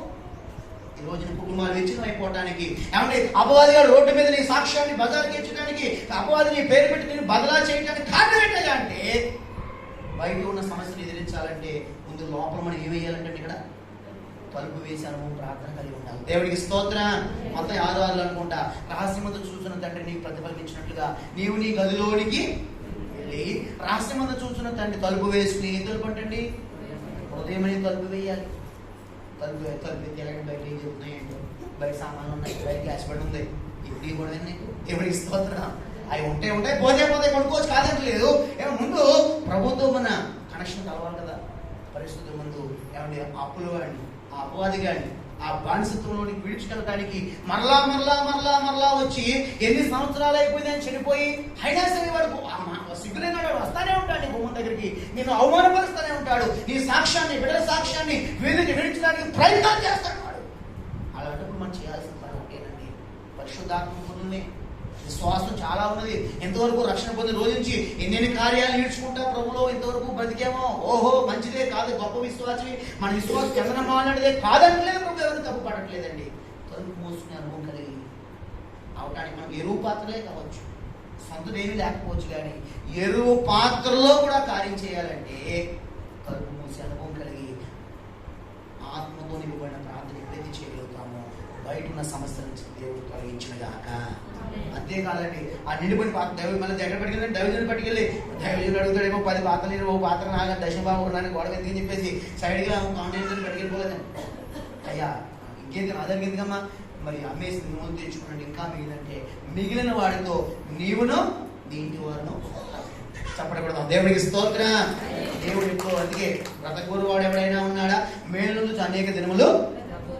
ఎస్, ఎప్పుడైనా అంటే అన్నీ ఉన్నా సరే ఈ రోజున తలుపు వేసుకునే కుటుంబ ప్రార్థన. అందుకే ఎక్కువ సార్లు నేను బాధపడేది అదే, మన సంఘంలో ఏమైనా ఏమున్నా లేకపోయినా, ఏమైనా ఉద్యోగాలు లేకపోయినా కూడా ఇస్తాడు, ఏమైనా కాదట్లేదు, కానీ ముందు కుటుంబ ప్రార్థన చేయగలుగుతున్నాం. అరే భార్యాభర్త ఇద్దరు పిల్లలు కూర్చోబెట్టి ప్రార్థన చేయలేదు, చేత కావట్లేదు, మనకి ఎలా కార్యాలు చేస్తాడు? ఏ దొంగతో అడుగుతాం దేవుడు? భార్యాభర్తలు మనసు కలవదా? చూపులు కలవ, భోజనం దగ్గర కలుగుతావు, ఫంక్షన్ లో కలుగుతావు, అన్ని చోట్ల రింగ్ అని వెళ్ళిపోతావు, ప్రార్థనలో కూర్చోబెట్టుకో. అన్ని చోట్ల ఫిక్స్ అవుతున్నావు కానీ ప్రార్థనలో కుదరలేదు ఇద్దరికి డీలింగ్. ఈయన 100 సార్లు, ఆయన 200 సార్లు. అవునా కదండి? కుటుంబ ప్రార్థన చేయకపోతే ఏం కూడా పెడతామంట మనం? అసలు మన విశ్వాసమైనా దినకరణ గారు అంత గొప్ప దైవజనుడే వాళ్ళు ప్రతిరోజు ఏం చేసేవారంటే అండి కుటుంబ ప్రార్థన దర్శించబడ్డాడు దేవుడి చేత.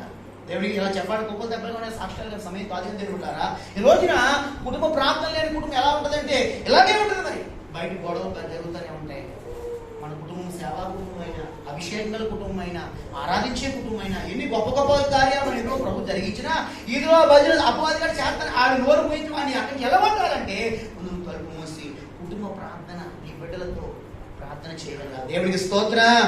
సమయం చాలా మాట చెబుతాను. ఒకసారి యేసన్ గారు ఒక ఏరియాలో మీటింగ్ వెళ్ళారండి. మీటింగ్ వెళ్తే ఆంధ్రాలో మీటింగ్లు ఎలా ఉంటాయండి? పెద్ద పెద్ద మైకులు చెట్లు కడతారు కదా, ఒక రేంజ్ ఒక ఎంత ప్లేస్ ఉంటుంది వాళ్ళింటికి వాళ్ళ చెట్టుగా కొన్ని పెద్ద ఆరపడంగా ఆంధ్రాలో మీటింగ్ జరుగుతాయి. ఒక ముసలైన పంచి పట్టుకున్నాడు, పంచలు దోపేసినట్టండి ఎక్కేస్తారంటండి, ఎక్కేసి మైకులు కడతాడంట.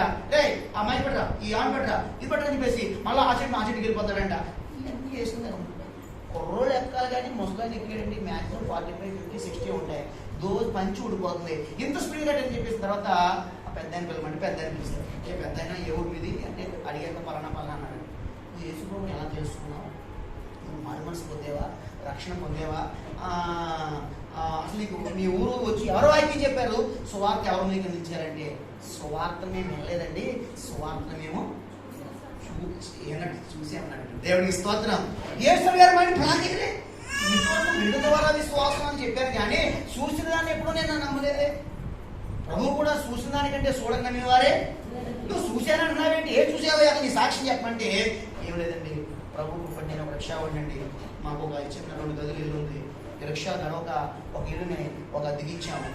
వాళ్ళు ముందు క్రైస్తవులని అంటే కనుక అద్దెకి ఇవ్వకపోదు, క్రైస్తవులని తెలియదు. కొన్ని రోజులు సైలెంట్గానే ఉన్నారు. కొన్ని రోజుల తర్వాత తెల్లరగట్ట 4 గంటలకి ఆయన రిక్షా మరి ఆయనకు రిక్షా ఉందంటే చూడండి, ఆయన వాళ్ళ భార్య చిన్న చిన్న పిల్లలు 4-5 సంవత్సరాలు ఉంటాయంటే తెల్లారగట్ట 4కి 3 తక్కువ చేస్తే మా పిల్లలు అంటే ఇద్దరు మందితో 4కి 5కి 3కి పిల్లలు ఇద్దరండి. అసలు మనకేం మెలుగులు రావాయి. అటువంటిది పగలంతా మరి పనిచేస్తుంటారు కాబట్టి తెల్లారగలు వేసిపోయి హల్లెలూయా స్తుతిమో టపటప చదువుకుంటున్నారు. ఈ ఐదుకేమో డీసెంట్ మ్యాన్ కదా, ఏమంటండి మరి నిద్ర పట్టలేదు. ఏంటో నా మజ్జిగకి చూస్తేనంటండి ఎంత ఆనందంగా ప్రార్థన చేసుకుంటున్నారండి. అరే పెళ్ళై మాకు ఇంత డబ్బులు ఉన్నాయి, మాకు సొంత ఇల్లు ఉంది, కానీ పొరపాటు ఎప్పుడు మా భార్య ఎప్పుడు నా పక్కన కూర్చోలేదు. ఇప్పటికీ ఆవిడ పక్కన కూర్చోండి నాకు భయం ఉన్నానండి. దేవుడికి ఇస్తాం అవడానికి ప్రభు పెట్టలే.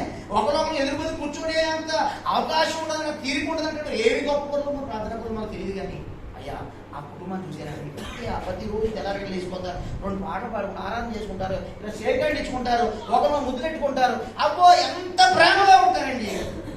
ఏమేమే మనకే ఉన్నారు పిల్లలు, అసలు మన పిల్లలు మన దగ్గరికి వస్తారా? ముద్దు పెట్టుకోవడం ఎందుకు, మనతో పాటు 10 నిమిషాలు కూర్చోరు కదా. ఆ పిల్లలు చూడు ఎంత లక్షణంగా, అది సొంత కొంపు లేదు, మన ఇంట్లో అద్దె 2 నెలల నుంచి అద్దె లేకపోతున్నారు. అయినా చూడు ఒకసారి చూడండి, కిటికీలోంచి చూపించానంటండి పరిశుద్ధాత్మ నింపు. ఆ పిల్లలు కూడా భాషతో బాబా షబాబా అని ఏంటి గోలని తెల్లగా నీళ్ళు అడిగాడు. అన్నాడు ఏం చేస్తున్నారు ప్రతిరోజు? కొంత సమయం మాకు అర్థమైంది, కొంత సమయం తర్వాత మీరు ఏరే భాష మాట్లాడుతున్నారు, ఏంటి పిల్లలు కూడా ఏరేగా ఏదో తెలియదు అంటున్నారు అంటే అలా అర్థయ్యా పరిశుద్ధాత్మతో మేము నింపబడ్డాం. చిన్న వయసు నుంచి దేవుడు గర్భములో ఉండగానే నా భార్యకి దేవుడు వాగ్దానం చేశాడు, నేను బిడ్డల్ని పరిశుద్ధాత్మతో నింపుతానని వాగ్దానం చేశాడు. వారి మాటలు వచ్చినప్పటి నుంచి భాషలతోనే ప్రార్థన చేస్తాను. దేవుడికి స్తోత్రం. ప్రభుత్వం సంతోషం అని చెప్పేసి అంటండి. మెల్లమెల్లగా ఈయన వెళ్తున్న చర్చికి వెళ్ళాడట. ఇప్పుడు ఈయన కూడా చెట్లు ఎక్కి అంత విశ్వాసం కూడా అయిపోయాడు. దేవుడికి స్తోత్రం. అంటే సువార్తను విన్నాడా చూసాడంట అక్కడ. ఈరోజు మన జీవితాలు ఎన్నో చూస్తున్నామండి. పర్వాలేదు. నెంబర్ 1 నా వాక్యంలో సబ్జెక్టులో మొదటి మాట ఏంటంటే మన హృదయం అనే కూడలో విషయము విరవబడాలంటే, పరిస్థితులు మార్చబడాలంటే, అనేకులకు దేవునికరంగా ఉండాలంటే ఈ విరిగిన హృదయం అనే పిండిని ఏ రోజు కాదు మనం తయారు చేసుకుందాము గాక. రెండోది నువ్వు దైవ సంబంధమే, ఆత్మ సంబంధమే, అభిషేకాలు కంటే విశ్వాస వీరుడు గొప్ప గొప్ప కార్యాలు చేయించి అపవాదిగా నీళ్ళలో తరిగినవాడవే కాదంటలేదు. తలుపు మూసుకుని అనుకోనికి లేదేమో, అదొక్కటే కొద్దుగా ఉందేమో. తలుపు మూసుకుని ఏమని ఆత్మతో విశ్వాసంతో ప్రార్థన చేస్తే మన సమస్యలు విడిపించేసి చేసి మన బ్రతుకు నిజమైన పరమాత్మ దేవుడు చూపించిన దాక. ఇదే కొండ అంటున్నది దీవించబడిన కొండది. దేవుడికి స్తోత్రం. బ్రతికించే కొండది. మన హృదయం ఎప్పుడు కూడా మన హృదయంలో ఎప్పుడైతే మన హృదయం ఎప్పుడైతే ఆయనతో అన్యోన్యంగా కలిసి ప్రార్థన చేస్తుందో, హృదయపూర్వకంగా ఆత్మతోనే ఇవ్వబడిన హృదయాలతో ఎప్పుడైతే ప్రార్థన చేస్తామో దేవుడు మనల్ని ఆత్మ సంబంధంగా ఒక నూతన బ్రతికించి మనకు కావాల్సిన ఇంకా మిగిల్చి ఉంచి మనం నిలబెట్టిన గాక. మొదటేమో విషపు పూర్తిగానే కొండను దేవుడు దాని విషయాన్ని విరిచివేసి పెట్టి ద్వారా అక్కడ అందరికీ విశ్లేషణ ఇచ్చాడు. ఇక్కడ అన్నీ ఉన్నా సరే తలుపు మూసుకుని అనుభవం కలిగి మన హృదయపూర్వకంగా ఆత్మ సంబంధమైన ఒక అభిషేకంతో కూడిన ప్రార్థన చేయడం ద్వారా మన బ్రతుకున్న ఆటంకాలు దేవుడు తొలగించి మనల్ని నూతన కార్యాలతో నింపుడుగాక. మూడోది మనకు తెలుసు సువార్త కొండ. యోహాను సువార్త 4వ అధ్యాయము. కొంతమంది వాక్యం అంతా తెలిసేది, కానీ ఆ కొండ పట్టుకొస్తారు, ఆ కొండ పట్టుకెళ్ళిపోతారు. మిస్టేక్ అది. చూడండి దేవుడికి స్తోత్రం. యోహాను సువార్త 3వ కొండ చూద్దాం. చాలా అవసరం. ఉదయం రాత్రికాలం సిద్ధపడినప్పుడు ప్రభు నాకు ఇచ్చిన ప్రత్యక్షత ఇది. చూడండి యోహాను సువార్త 4వ అధ్యాయము. మీ పేరెంట్స్ సమరయస్త్రీ ఈమెకి చాలా బాగా తెలుసు యేసయ్య గురించి, యాకోబు గురించి. నాలుగు చాలా చరిత్ర బాగా తెలుసు, కానీ ఏమంటే ఒక మంచి మాట యోహాను సువార్త 4వ అధ్యాయంలో మాట చదువుదామండి. 4వ అధ్యాయము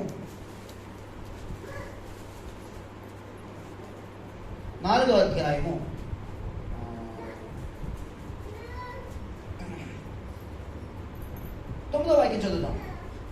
ఆ సమరయ స్త్రీ, యూదుడవైన నీవు సమరయ స్త్రీ వేరు నన్ను దాహమునిమ్మని అలాగూ అడుగుచున్నామని ఆయనతో చెప్పాడు. దేవుడి ఎలాగనగా యూదులు సమరయులతో సాంగత్యము దేవుడి మాట దీవించుగాక. ఎవరు మాట్లాడినవి? ఎవరు మాట్లాడినవి? అలసిపోయారా? ఎవరు మాట్లాడినవి? సమరయ స్త్రీ మాట. మూడోది అయితే ఈమె ఏం తెలుసు అంటే యూదులు సమరయులతో సాంగత్యం చేయరని, ఏమండి అది యాకోబు బావని, యాకోబు చాలా గొప్పవాడని, చాలా చాలా వేసుకోదు డౌట్లు అంటే ఇంచుమించుగా ఆమెకి దేవుడి మీద యూదుల గురించి కొంచెం సబ్జెక్ట్ ఉందా లేదండి? దేవుడికి ఉంది కానీ కొండ మాత్రం మారలేదు. అదే కొండ కలిగింది కొన్ని సంవత్సరాల నుంచి. ఆ కొండలో కొన్ని కార్యక్రమాలు, వేరే కార్యక్రమాలు జరుగుతున్నాయి, కానీ నాలెడ్జ్ మాత్రం చాలా బాగుంది. ఏమంటే పైగా అడుగుతుంది, అయ్యా మరి యూదులు మీరు అంటున్నారు కదా, మీరు ఆ కొండ మీద ఆరాధిస్తారంట, ఏంటి అసలు ఆరాధన అంటే ఏంటి, ఎలా ఆరాధన చేయకపోవడం పెద్ద పెద్ద క్వశ్చన్ అడిగాక చేసుకోండి. ఏమండి ఆమె సమరయ స్త్రీయే కానీ అయ్యా మరి యూదులు అంటున్నారు మరి అంటే ఆరాధన గురించి ఆమె అడుగుతుంది, మరి జీవజలాల గురించి అడుగుతుంది, యాకోబు గురించి చెబుతుంది, నువ్వు యాకోబు కన్నా గొప్పవాడు నువ్వేమన్నానే అని ఆయన్ని మంచి మంచి ప్రశ్నలు వేస్తుందండి. అంతేకాదు క్రీస్తు అనబడిన మెస్సియా వచ్చునని నేను ఎరుగుదును. అయిపోయి రాబోయే యేసుక్రీస్తు గురించి అన్ని ఆమెకి తెలుసండి. యేసు ఉపయోగం ఏంటండి? ఆ కొడుతోనే వస్తున్నాం, ఆ కొడుతోనే పోతున్నాం. దేవుడికి స్తోత్రం. కొంతమంది మందిరానికి అండి ఏమండి అలాగే వస్తారు, అలాగే వస్తారు. ఉపయోగం ఉందా? ప్రభు కోసం ఎన్ని క్వశ్చన్లు వేస్తారు. ఏమండి ఎంత బైబిల్ జ్ఞానుల కన్నా కరోడపతి బైబిల్ జ్ఞానం సంపాదన కలిగి ఉంటారు, కానీ జీవితంలో ఏముండదు. వారి ఇతరులు దేవునికరంగా ఉంటారు. వస్తారు సమరస్తులాగా. ఏమండి ఎంత నాలెడ్జో బైబిల్ అంతా ఫింగర్ టిప్స్ చెప్పేస్తా, అది ఇది ఓకే ఓకే ఓకే అని చెప్పేసి ఇంకా క్విజ్లో అన్నింటిలో అదే క్వశ్చన్ ఉంటారు. కాదంటలేదు, తప్పట్లేదు, కానీ ఏమండి దైవికంగా మనం వచ్చి వెళ్ళిపోవటం కాదండి. ఒక అనుభవం ప్రభు నాకు నేర్పిస్తున్నాడు. ఇక్కడ మనం వచ్చిన వాటి, మనం తెచ్చిన వాటిని ఇక్కడ కుమ్మరించాలి, ఇక్కడ ఉన్న వాటిని ఎప్పుడు బయటికి వెళ్ళాలి. ఎవరు ఆమె చెప్పట్లేదే? అడిగి చెప్పించుకోవడం పరిస్థితి ఏర్పడుతున్నాయి. దేవుడికి స్తోత్రం. సమరయ స్త్రీ అదే కుండతో వచ్చి అదే కుండ తిన్నంత కాలం కూడా ఆమె జీవితం మారలేదు, బ్రతుకు మారలేదు, ఆమె స్వతంత్రం రాలేదు, నెమ్మది రాలేదు, విడుదల రాలేదు, ఆమె పేరు ఈ రోజున రాయబడలేదు. కానీ ఎప్పుడు బైబిల్లో ఆమెకి స్నానం వచ్చిందయ్యా అంటే ఆమె ఏ కుండతో వచ్చిందో ఆ కుండను అక్కడ విడిచిపెట్టేసింది. యేసు ఇచ్చిన జీవ జలము అనే ఉదకమును, ఆయన వాక్యాన్ని, ఆయన మాటల్ని ఏ కొండలో నింపుకెళ్ళింది. ఆ గ్రామాన్ని యేసయ్యకి సంపాదించింది. చెప్పకూడదమ్మా? దేవుడికి స్తోత్రం. అంటే దీని అర్థం ఏంటంటే ఇక్కడ ఆమె ఏదో తప్పు చేసిందని ఆమె బ్యాక్గ్రౌండ్ మాట్లాడలేదు. ఇక్కడ ఓకే ఆమె సమరయిస్తే ఆమె పాప కాదంటలేదు, ఆమెకి వేరే అని అయిన తర్వాత విషయం. కానీ మీలో మంచి లక్షణం ఏంటంటే అలాగే వచ్చి అలాగే వెళ్ళిపోతే ఆమె ఏమి అంత రాలేదు. అన్నీ తెలుస్తున్నాయి. ప్రభుత్వ సరాసరిగా పోటీ క్వశ్చన్ అడిగింది, అన్నీ ఉన్నాయి కదా. ఇక్కడ నా చెప్పవలసింది ఏంటంటే ఆమె తెచ్చుకొని కూడా నాకు వదిలేసింది. ఏమంటే ఆయన ఇచ్చిన సరుకుల్ని ఈ కొండలో నింపుకొని అక్కడ వెళ్ళింది. దేవుడికి స్తోత్రం. ఈరోజు మనం మన హృదయం అనే కొండతో వస్తున్నాం. ఏవి తెచ్చుకుంటాం? ఈ కొండలో మనం తెచ్చుకోమండి, బోలు తెచ్చుకోమా? తెల్లగడ్డ గొడవ పాస్టర్ గారు, ఏమా ఏంటి అలా ఉన్నామంటే మనసేం పోలేదు పాస్టర్ గారు. ఏమా ఏమైంది? ఆదివారం చూడకూడదు మా ఆయన గారు కొట్టారండి. కొట్టారు. ఎందుకు కొట్టారు? ముందు ఆడే కొట్టింది అడగని ముందు అటు మనం ఆడల భాషగా మాట్లాడు అన్నాడు ఆయన. ఎందుకు మెలుకుంటారండి? మీకు ఏం తెలుసండి పాస్టర్ గారు? హృదయంలో నెమ్మది. చూడండి, ఏ కలరాలతో వచ్చినా సరే దాన్ని ఇక్కడ ఏం చేయాలంటే దేవుని సన్నిధిలో కుమ్మరించేసే. దేవుడికి స్తోత్రం. అలాగే వచ్చి అలాగే వెళ్ళిపోతే ఎవరికి ఉపయోగం? నీకే ఉపయోగం ఉండదు, నీ టైమే వేస్ట్, నీ ద్వారా ఎవరికి ఉపయోగం ఉండదు. ఎన్నారంటో లాగా కాదండి. సమరయ స్త్రీలో జరిగిన ఉపకారం ఏంటంటే ఆమె కుండని ఇక్కడ విడిచిపెట్టింది, తన కుండలో యేసయ్య ఇచ్చిన జీవజలాన్ని, ఆయన మాటలు నింపుకుని వెళ్ళింది. ఒక గొప్ప సువార్తికురాలుగా మారిపోయింది. చెప్పకూడదాం? దేవుడికి స్తోత్రం. ఈ సంవత్సరం ప్రభు కోసం ఇతరులకు దేవుడిగా మార్చబడాలి. ఆమె బ్యాక్గ్రౌండ్ మన బ్యాక్గ్రౌండ్ మాట్లాడలేదు. ఇక్కడ మన హృదయాన్ని ఎప్పుడైతే దేవునితో కుమ్మరించి ఆయన మాటలను, ఆయన మర్మాలను, ఆయన యొక్క వాగ్దానాలను, ఆయన లక్షణాలను ఎప్పుడైతే మన హృదయం అనే కొండలో నింపుకు వెళ్తామో, ఏమండి పాపపు కొండగా ఉన్న మీ జీవితం ఎలా మారిపోయిందంటే ఒక సువార్త కొండగా, ఆశీర్వాదం కొండగా. అంతేకాదు చూడండి ఏం చేస్తే చూడండి మాట ఇక్కడ 30వ వాక్యంలో 39లో, నేను చేసినవని నాతో చెప్పిన సాక్ష్యం చెప్పిన స్త్రీ యొక్క మాటను బట్టి ఆ ఊరిలో సమరయులు అనేకులు ఆయన విశ్వాసం ఉంచుని. ఆ సమరయులు ఆయన యొద్దకు వచ్చి తన యొద్ద ఉండమని ఆయన వేడుకొని కనుక ఆయన అక్కడ 2 దినములు ఉండెను. ఆయన మాటలు వినిన ఇంకనో అనేకులు నమ్మి ఆ స్త్రీని చూసుకుని ఒక మాట, ఇక మీదట నీవు చెప్పిన మాటలు బట్టి కాక మా మట్టుకు మేము విని ఈయన నిజముగా లోక రక్షకుడిని తెలుసుకున్నాము. దేవునికి స్తోత్రం. రక్షకుడిని పరిచయం చేసే కొండగా మారిపోయింది. ఎంత అద్భుతమండి. ఈరోజు సుకార్ అనే గ్రామం అంతా రక్షణ పొందిందంటే కారణాలు ఎవరైనా చెబుతారండి? ఏసే ఒక రోజు తీర్పు రోజున సమరయ స్త్రీ అండి. ఆమె ఎప్పుడు కూడా ఆకుండతో ఏదో ఈ టైంలో వెళ్తే నాకు ఎవరు కనపడరు, నన్ను ఎవరు గుర్తుపడరు, నా పని కట్టుకుంటుంది, నా బిజినెస్ కట్టుకుంటుంది అని కొంతకాలం జ్ఞానంతో మెయింటైన్ చేసుకుంటుంది. తన పనికి తన జీవనానికి అభిలే ఎన్నాళ్ళు మనం తెలివితేటలతో కూడా బతికేస్తా ఉన్నాం. ఒకరోజు ఎప్పటికైనా ప్రభు దగ్గరికి రావాలా వద్దా? ప్రభు మాట వినాలా వద్దా? ఎన్నాళ్ళు మూర్ఖతంగా మొండితనంగా ఉంటావు, ఎన్నాళ్ళు తిరుగుతావు, నీకే కష్టం. లోపడకపోతే ఒక మాట ఉదయకాంత చూద్దాం, చాలా భయం వేసిందండి. సమీర్ గ్రంథం 15వ అధ్యాయంలో లోబడి అనిపించింది నాకు. 15వ అధ్యాయంలో సమీర్ సౌలుతో మాట్లాడతాడు ఏంటంటే, తిరుగుబాటు చేయటం ఏంటండి సోది చెప్పుడుతో సమానం అండి. ఎంత దారుణమైన మాట. అంటే మనం మనుషుల మీదైనా దేవుడు తిరుగుబాటు చేస్తున్నామంటే దేనితో సమానం అంటే సోదరి అంటే మనం అంజుమా ఆత్మీయుమా. మూర్ఖతను అగుపరచడం అంటే మాయా విగ్రహం చేయటం, విగ్రహాలు చేయడంతో ప్రభు నమ్మిన తర్వాత నీ ఇష్టాన్ని నీకు నచ్చిన దాన్ని చంపుకోవడగా, ఇంకా లోబడకుండా నువ్వు ఇంకా బెరబేసుకుని కూర్చుంటే, ఇంకా నీవు అనుకున్నట్టుగా బ్రతకాలనుకుంటే జాగ్రత్త. నువ్వు సోదిగాడివే కానీ దేవుడు బిడ్డ కానీ కదా వాక్యం చదువుకంటే మనం సోదిగాళ్ళు కాదండి, మనం సజీవమైన రాగం. దేవుడికి స్తోత్రం. నేనంటలేదు, వాక్యం ఒకటి ఇస్తుంది ఇక్కడ. అంతేకాదు ఇంకా మనం మూర్ఖత్వంగా నేను ఇలాగే ఉంటాను, ఇంకా నేను రక్షణ పొందను, ఇంకా నేను ప్రభువుకు లోబడను, ఎవరి మాట ఎన్నో నేను ఇంతే. ఏమింతే? ఒక్క దెబ్బ తగిలించడానికి ఒక గిలగల కొట్టుకోవాలంటే మనం. దేవుడికి స్తోత్రం. ఒకసారి జపన్ గారు మన సేవకుడి గురించి చెప్పారండి. ఆ సేవకుడు ఎక్కడికి వెళ్ళినా జపన్ గారు ఆయోజనకి వస్తున్నారండి. వచ్చాక ముందు వరుసలో కూర్చొని చాలా అద్భుతంగా ఆరాధన చేస్తున్నారంట. అయితే ఇప్పుడు ఫాస్ట్ గారు మీరు ఎక్కడంటే ఎక్కడ సేవ చేస్తున్నారండి, మరి ఏంటి ప్రతిసారి మీరు అయోధ్యకు వస్తున్నారు, మీరు ఎవరు, మీ సంఘం ఏంటి, అసలు మీ బ్యాక్గ్రౌండ్ ఏంటి, మిమ్మల్ని దేవుడు ఎలా వాడుతున్నారంటే పలానా నేను పలానా ప్లేస్లో దేవుడు ఇలా నన్ను నిలబెట్టాడండి. దేవుడు మహారూపం పెట్టి చిన్న సంఘం ఉన్నది. కానీ విచిత్రంగా చెప్పమంటారా, సిటీలో ఎనీ సెంటర్లో అయినా సరే నాకు ఒక ఫ్లాట్ ఉంటుందండి. దట్ ఈస్ గాడ్ బ్లెస్సింగ్ అన్నానంటే మామూలుగా ఉండదు కదా నా మాట. ఏమండి, చిన్న సంఘం అండి, కానీ గాడ్ గ్రేస్ ఏంటంటే సిటీలో ఏ ప్లేస్కి వెళ్ళండి మెయిన్ సెంటర్లో ప్రభు నాకు ఫ్లాట్ అన్నాడు. అట్లా సరే మాస్టర్ సంఘాలు నాకు అవసరం కానీ. అంతేకాదండి, ఈ సంవత్సరం మరి నన్ను చాలాసార్లు యాక్సిడెంట్ తప్పించాడండి. చాలాసార్లు ఏమండి చాలాసార్లు చనిపోయిన పరిస్థితి వచ్చింది. అయినా దేవుడు నన్ను ఎంతో కాపాడంటే అవన్నీ విసురుగాలి జాగ్రత్త ఈసారి రేకాలి అన్నారండి మాస్టర్. దేవుడికి స్తోత్రం. ఊరిని అనడం మొదలెట్టాడంటే ఏం చేయమంటారండి? నేనేం చెప్పానండి? ఇప్పుడు ఆయనేమో ఒక సంఘం ఉందంట సిటీలో, ఏ ప్లేస్కి వెళ్ళడానికి ఏమని చెప్పుకున్నారండి ఆయన? సంఘాలు ఉన్నాయని చెప్పుకుంటే దేవుడు సంతోషిస్తాడు. కానీ ఏ సేవకుడు ఏ ఉండాలని? సంఘాలు ఉండాలా, ఫ్లాట్లు ఉండాలా? ఏమండి చూడండి, అంటే ఫ్లాట్ అంటే సంఘం ఉంటే దేవుడు ఫ్లాట్ ఆయన సిద్ధపరచడండి కదా. దేవుడు కొంతమంది సేవలైన విశ్వాసులైనా ఏమండి ఆత్మ సంబంధమైన దానేమో చిన్నదాను, భౌతిక సంబంధం దాన్ని గొప్పగా చెప్పుకుంటారు. అది కాదు. దేవుడు ఈ సమరయ స్త్రీ కొంతకాలం భౌతికంగా ఏదో రకంగా మెయింటైన్ చేసుకుంటూ బతికేసింది. ఆ టైంలో ఈ టైంలో ఆల్రెడీ చెప్పేసి తన నాలెడ్జ్ ప్రకారం బతికింది. దర్శించినప్పుడు ఆమె దేవుడు అద్భుతమైన పాత్రగా వాడుకోలేదండి.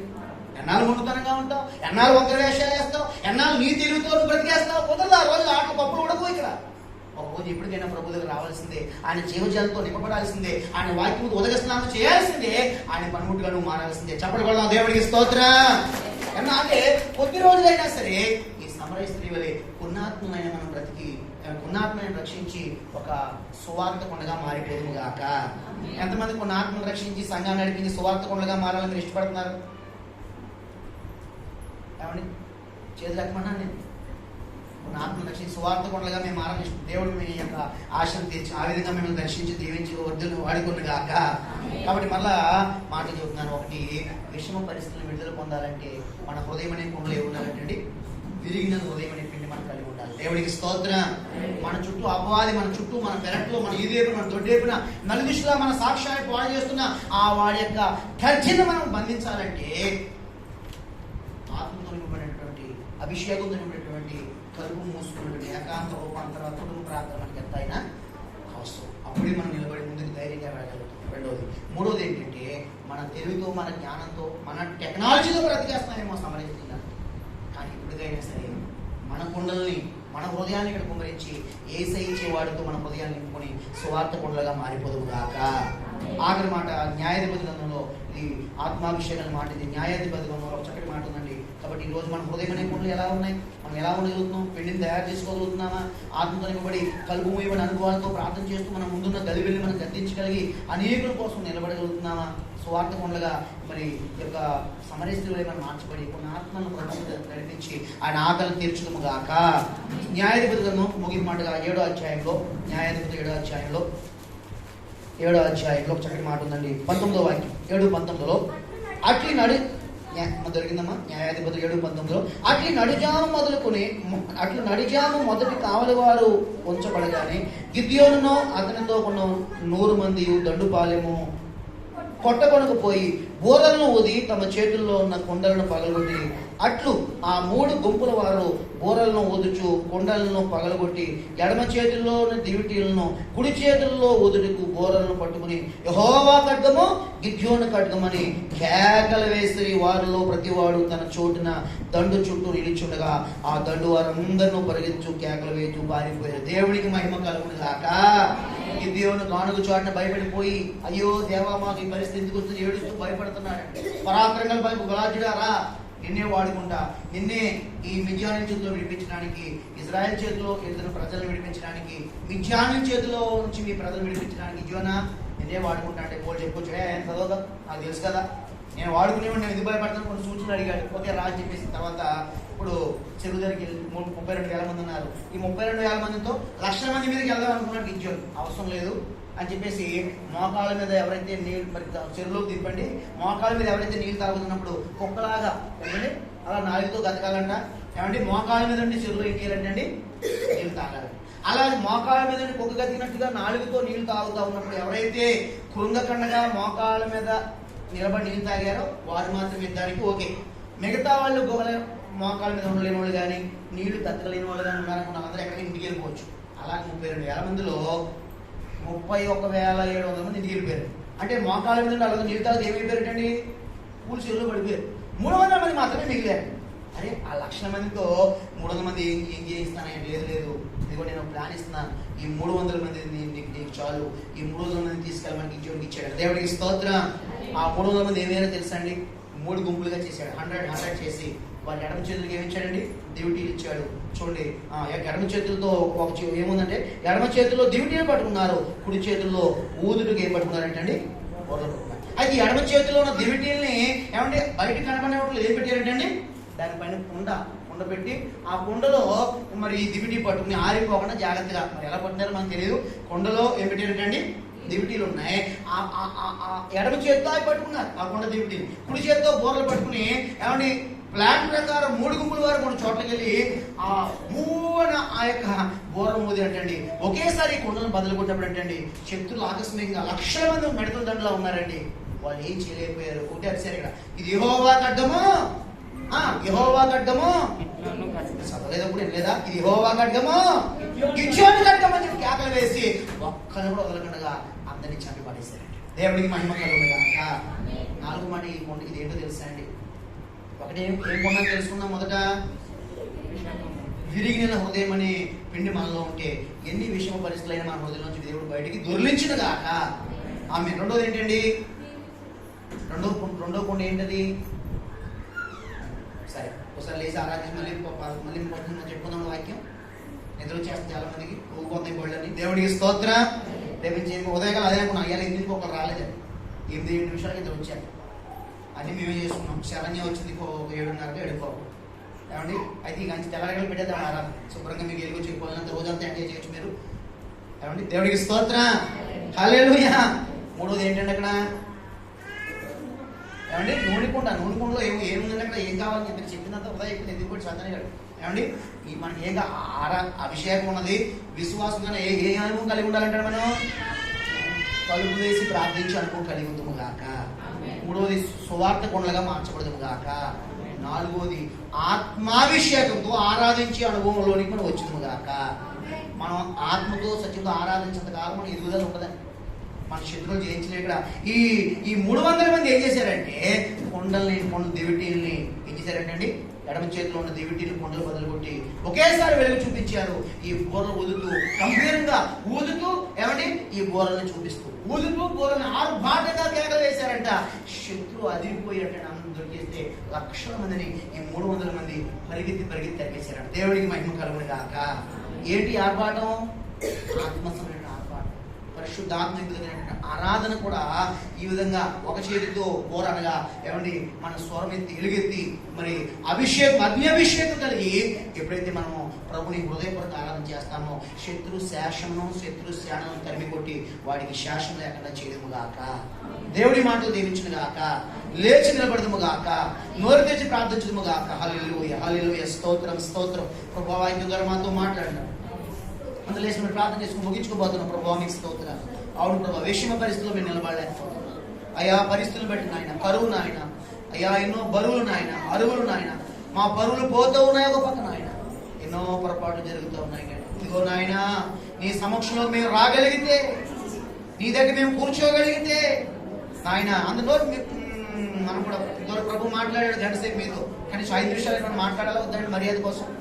నోరు తెచ్చి ప్రార్థన చేసుకున్నాం. విషమ పరిస్థితుల్లో ఉన్నామేమో, నీ పరిస్థితులు ప్రభు మార్చిపోతున్నాడు. అమ్మ నోరు తెరవని అందరూ కూడా ఆరాధన అందరూ నోరు తెచ్చి ప్రార్థన చేయాలి.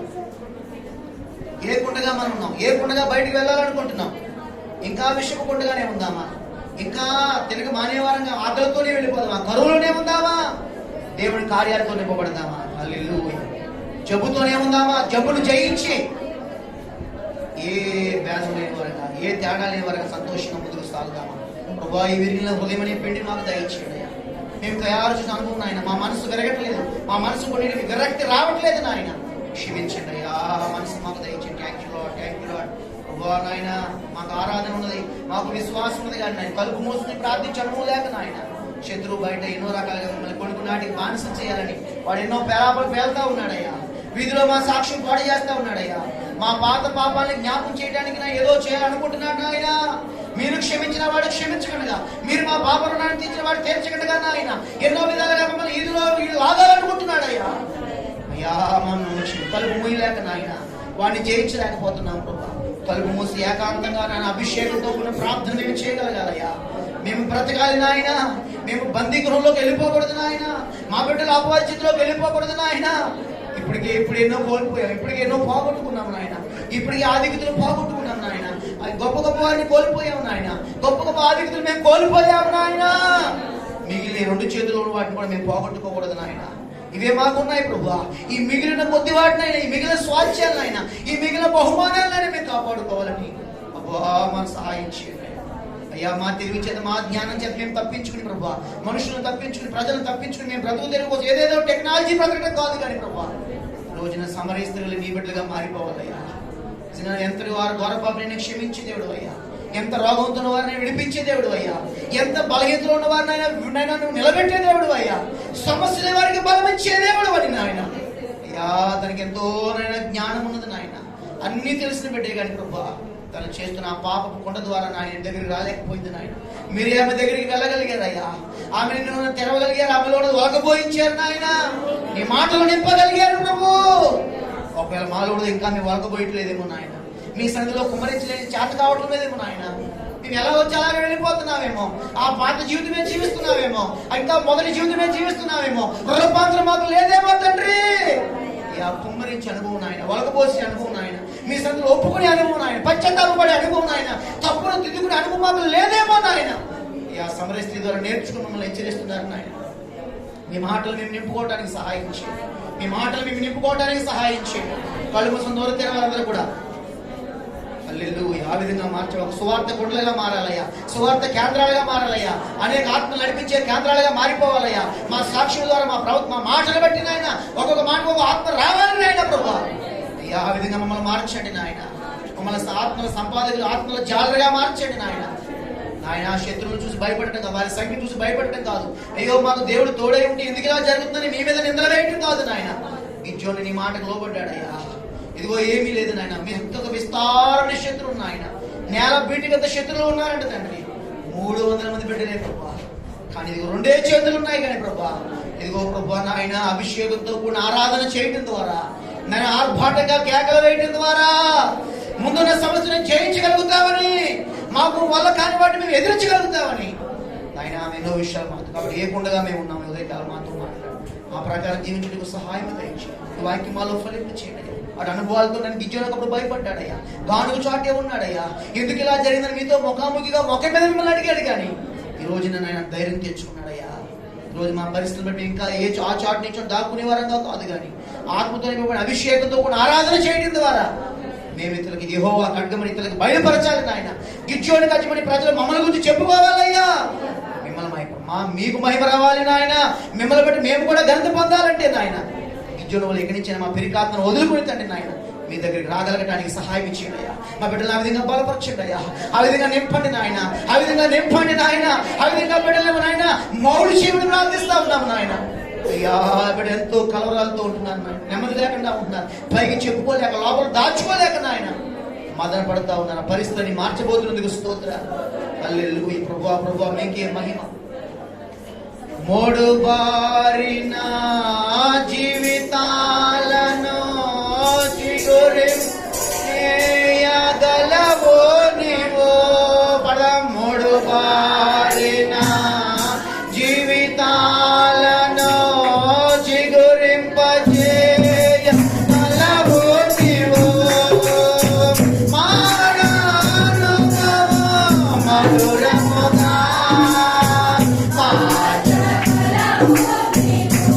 సమర్పిద్దాం. మధురముగా